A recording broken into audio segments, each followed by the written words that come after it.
High-octane action. Mobile suits in a frenzy. I am a Gundam.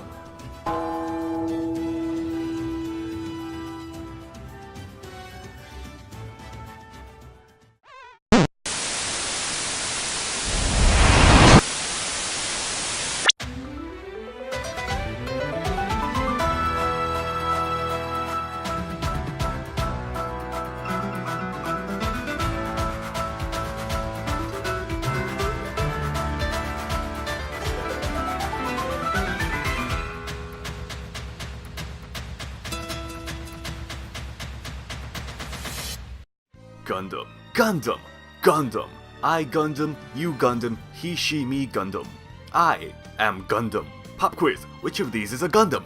Wrong, I just said I am Gundam. Okay, no, I'm not. Let me calm down a bit. Not familiar with Gundam, you say? Say no more. ZenMasterWu will be your navigator for this evening. Morning.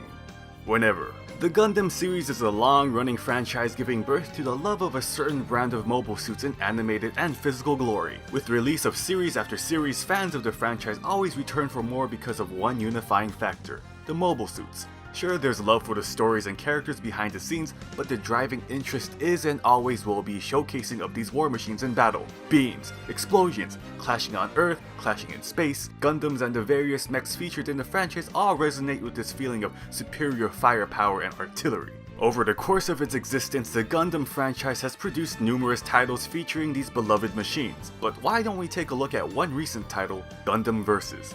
Originally featured in arcades, Gundam Versus had quite the following as a big-name cabinet multiplayer experience. And who can deny it? Dynamic and fast-paced action combined with shiny anime robots is an instant success in the Japanese market. Heck, even the West has enough Gundam-following fans to warrant a release of a console version worldwide. Gundam Versus is one title that's sure to satisfy the lust for giant mech battles you may or may not be craving. As mentioned before, it's fast-paced, it's explosive, it's non-stop action.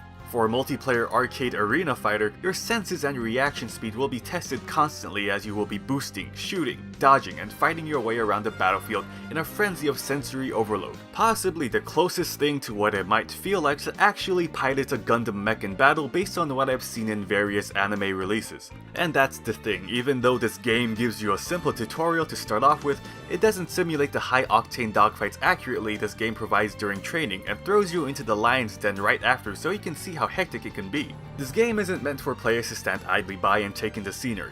Once you're in a fight, you better shift to maximum gear. You can shoot, you can melee, you can boost, and have access to a variety of arsenals depending on what mobile suit you choose. Just pick who you like and unleash hell on the opposition because your opponents will be showing you no quarter.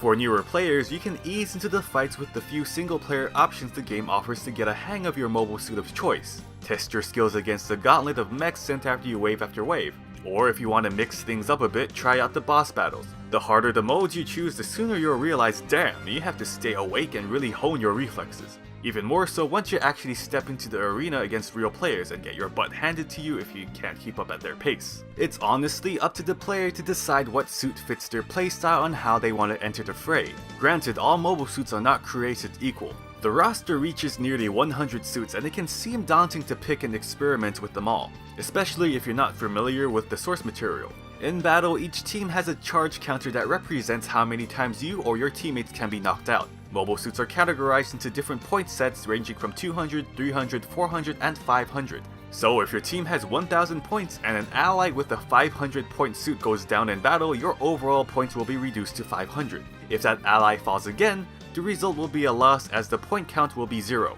A cheaper 200 or 300 point mobile suit can be more maneuverable but more fragile. Expensive suits in the 400 or 500 range might be clunkier but have access to a stronger arsenal. Again, it's really up to the player to decide how they want to play.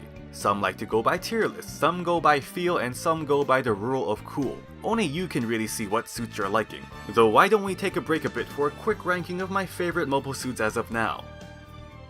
ZMW Ranking Mini. At number 5 we have Gundam Dynamis from Gundam 00. This mobile suit provides style and flair as you gun down enemies. Sadly, a low ammo count and reliance on shield transformations can leave you a sitting duck. Number 4. The Banshee from Gundam Unicorn. A balanced mobile suit that can make up for its deficits with a proper striker. Also looks pretty damn cool with its lion-like features. At number 3, G Arcane Full Dress from Gundam Reconquista in G. Its long-range artillery is great for mid-range fights. Pretty designed too. It's a shame it also suffers from a low ammunition count. At number 2, Gundam Throne Zwei from Gundam 00.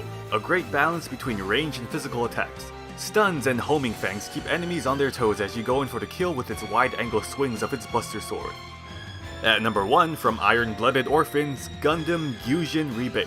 I think that's how you say it. With the option to switch between mobility and ranged advantages, this mobile suit uses its versatility to land powerful strikes of its axe. This unit is DLC, so that's also something to consider. And that was a list of my current mobile suits of choice, and thus concludes this mini ZMW ranking.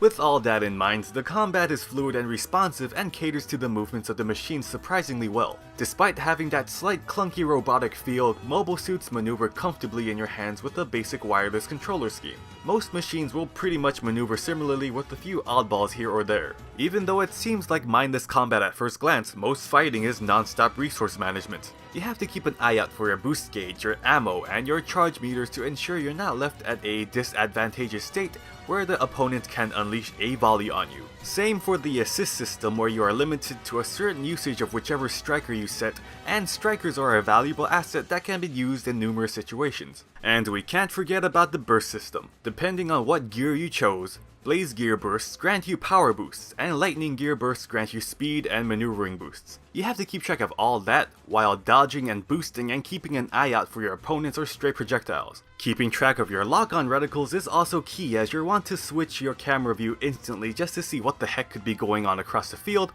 or if another enemy is closing in on you. And it's not only your resources you have to keep track of. Keeping note of your opponent's usage of particular weapons or bursts will be necessary too. It's mayhem, but it surely isn't mindless mayhem, since that'll just get you killed. Victory is pretty much always won by whoever can outmaneuver their opponent and manage resources better, avoiding hits, landing shots, interrupting attacks, etc.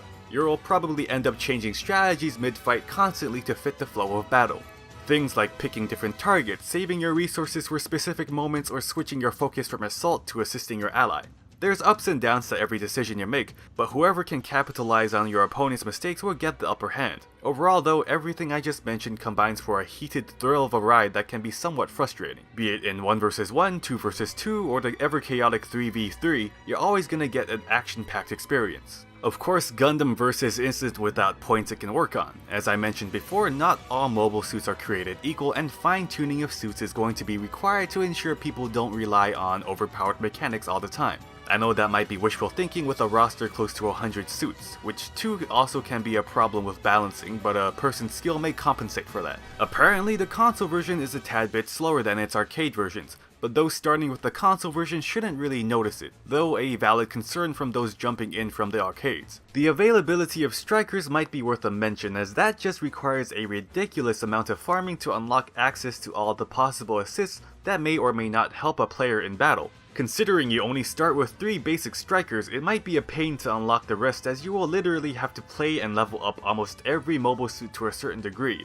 Feels like it could take the fun out of a game if you're a completionist. A similar case could be said about DLC suits when it comes to enjoyment being muddled due to the lack of access to everything. I mean, $5 a pop for an unlock code seems egregious to me, but who am I to say since I actually got a few. If you really want a particular unit, you'll get it.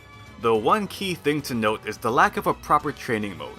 Access to command lists in a neutral setting would give players a better understanding of how certain suits could be used to their fullest potential. Sure, they tell you the basic buttons to access your arsenal, but there's a ton of combos available for a lot of units that are hidden away. If you want to understand the functions of a suit, you're gonna have to find guides online to teach you combo strings and alternate movesets for your favorite mobile suit. For those new to the franchise or haven't been keeping up to date, the game has a gallery in which it has short synopses of every series to date. Well, except for G Gundam. There was never an explanation as to why this particular series was left out, so mark that as another downer.